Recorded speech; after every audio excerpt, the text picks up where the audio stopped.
Para finalizar el proceso de la gestión eficaz de la retribución, explicaré cómo se construye un tabulador salarial, pero antes es necesario hablar de la política salarial o política de compensación, dado que el tabulador salarial forma parte de la política salarial de cualquier empresa.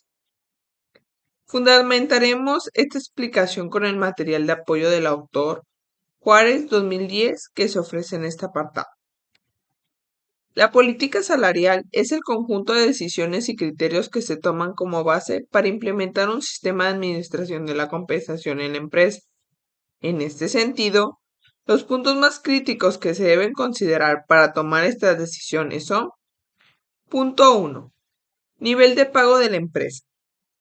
Es una decisión fundamental para la empresa, dado que en buena medida la competitividad que conseguirá en el mercado de compensación tendrá un efecto para atraer, motivar y conservar el talento humano necesario para conseguir los resultados de negocio planteados en su estrategia.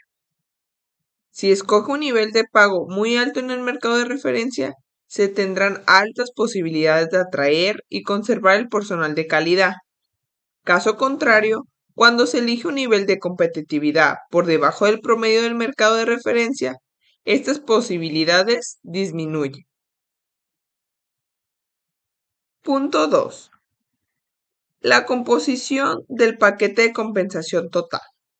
Aquí se considera que las prestaciones e incentivos se van a integrar en lo que se va a ofrecer al personal en cada uno de sus puestos.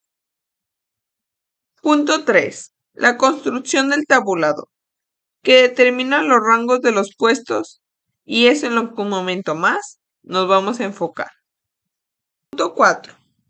La administración del rango de sueldo del puesto, es decir, la forma en que vamos a asignar el sueldo comprendido dentro de los rangos.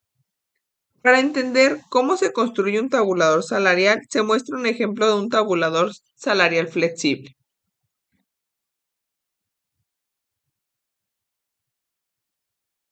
Ahora bien, les hablaré de la política salarial como la decisión de la composición competitiva del mercado de referencia que se escoge como intención de pago. Esta cantidad será el punto medio o 100% de la escala de sueldos del tabulador, como lo señalo aquí. Y el máximo y mínimo de la misma se calcularán agregando y restando, respectivamente, un 20% de ese punto medio de la escala. Por lo común, este tipo de escalas de sueldo, con una apertura de más y menos 20% del valor medio de política, son las que más se utilizan, ya que se considera que el 50% de apertura que existe entre el mínimo y máximo de la escala abre un espacio de amplitud suficiente para estimular los diferentes niveles de eficacia del desempeño que pueden alcanzar los titulares de un mismo puesto.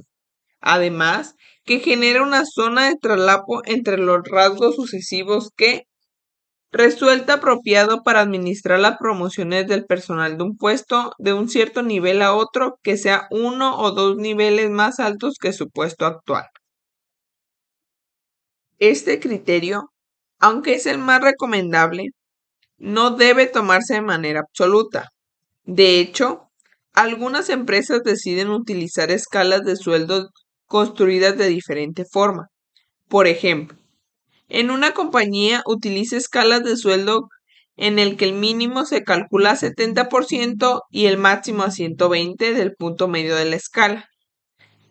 Revisado esto, ya podemos distinguir los componentes de un tabulador salarial.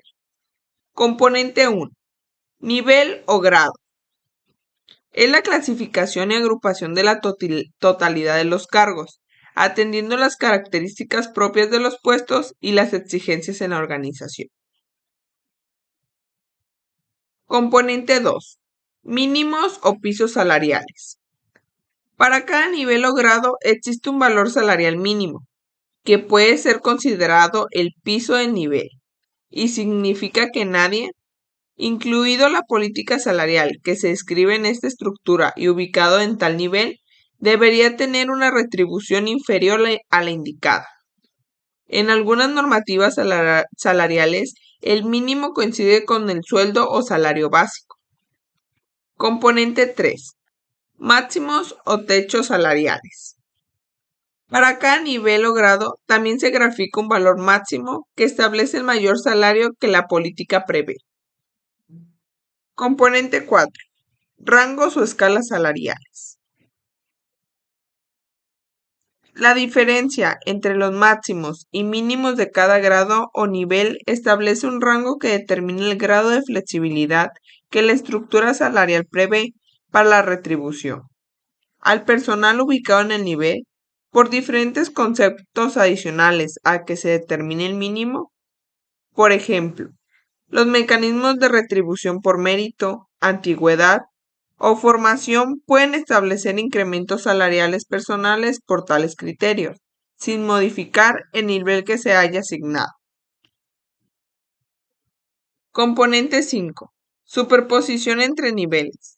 La diferencia entre el techo de un nivel o grado salarial y el piso del nivel intermedio superior representa la superposición. Cuando las políticas salariales prevén superposiciones, lo cual es muy común, las personas de un nivel cualquiera que mayor remuneración perciban pueden ganar igual o más que algunos de nivel inmediato.